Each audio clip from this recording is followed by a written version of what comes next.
We all have vivid memories of our school years, learning our ABCs, troublesome teachers, and dreaded homework. And in ancient Mesopotamia in the 19th century BCE, school life didn't seem all that different to ours. In 1888, excavations of the Sumerian city of Nippur began by the University of Pennsylvania. One area they excavated was nicknamed Tablet Hill due to the abundance of tablets that they found there. During their excavations, they stumbled upon many different schoolhouses. One particular schoolhouse, known as House F, yielded so much material that we were able to reconstruct the life of a Babylonian school student and their curriculum.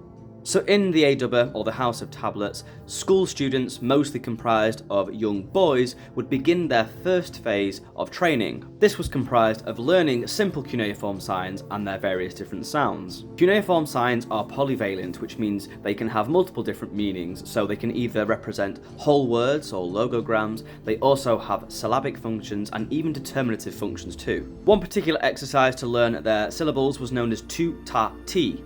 So here's an example of tu ta ti. So you have tu at the top, ta in the middle, and ti at the bottom, and then the final line, which is broken on this version, but has tu ta and ti on the same line.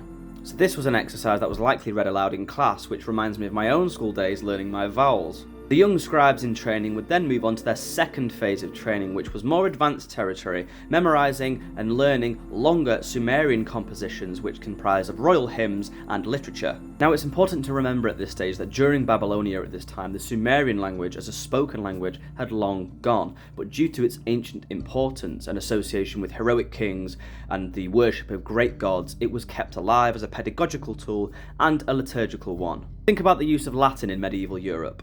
An example of some of these more advanced texts was known as the Decad, which was a series of 10 tablets where they would be exposed to compositions like royal hymns like the praise poem of Shulgi, things like Inanna and Ebich, written by Enchedwana, the world's first attested author, and of course one of the Gilgamesh poems. We also see written evidence of the day in the life of a Babylonian school student, in which they would get up, they would have their lunch, which was comprised of 2 breads, sort of like maybe an ancient sandwich, going to school, copying down exercises on their tablet, and being punished for things like speaking Akkadian and messy handwriting. We also get bored or frustrated students doodling their teacher and taking a chunk out of their homework.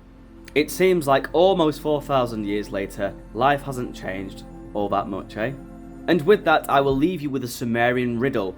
Pause the screen to read and drop in the comments your answer. Thank you so much for watching. Catch you next time.